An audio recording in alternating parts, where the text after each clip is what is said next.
একদিন শান্তিদা ডেকে পাঠিয়েছিল বনানীকে। তুই নাকি ভালো সঞ্চালনা টঞ্চালনা করো, এবার থেকে বুঝলে গোপালনগরের বড় বড় অনুষ্ঠানে তাহলে তুমিই সঞ্চালনা করো, কেমন? লোকটার কথা বলার ধরন, সব জানতে একটা ভাব ভালো লাগেনি বনানীর, কিন্তু শুভমের উৎসাহই ছিল বেশি। বেশ তো মা, রাজি হয়ে যাও না, তোমার এখন সময় ভালো কাটবে, আবার অনেক মানুষ তোমায় চিনবে, ডাকবে, তোমার ভালোবাসার এই পরিবেশ নিয়ে তুমি ভালো থাকবে মা।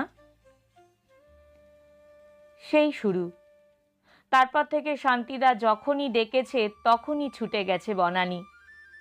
সঞ্চালনা মানে তো আর মুখস্থ করে কবিতা বলে দিয়ে আসা নয়, অনুষ্ঠানে প্রথম থেকে শেষ পর্যন্ত পরিচালনা, রীতিমতো কয়েক ঘন্টার কাজ। যেহেতু এটা ওর প্যাশন, তাই রীতিমতো পড়াশোনা করে তৈরি হয়ে যেত বনানী। গুরু রাজেন্দ্র মহলানবিশ বলেছিলেন, কোনো কাজকেই সাধারণ ভাববে না, সুন্দর করে নিজেকে তৈরি করে তবেই মাইক ধরবে। এই কয় বছর সবার উচ্চকিত প্রশংসায় আপ্লুত বনানী। ধীরে ধীরে নিজের ভালো লাগা জগৎ নিয়ে কাজ করতে করতে বনানীর ডিপ্রেশনও একেবারে উধাও। মফস্বলের সবাই চিনতে শুরু করলো বনানীকে। একজন জাত শিল্পীর কাছে মঞ্চ আর দর্শকের ভালোবাসা এক এক বিরাট প্রাপ্তি।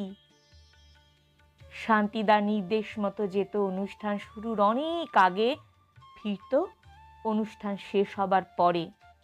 কখনো 4-5 ঘন্টা টানা অনুষ্ঠানও চলত। সবার বসার ব্যবস্থা হলেও সঞ্চালিকার বসার জন্য চেয়ারের ব্যবস্থা করার কথা কারোর মনেই আসতো না। প্রচুর টাকা খরচ করে অনুষ্ঠান হলেও কখনো খামে মুড়ে বা হাতে একটা টাকাও তাকে কখনো কেউ দেয়নি। এমনকি সরাসরি অনুষ্ঠানে বিপুল পরিমাণ টাকা আসার গল্প শুনলেও হাতে 1 পয়সাও সে পায়নি।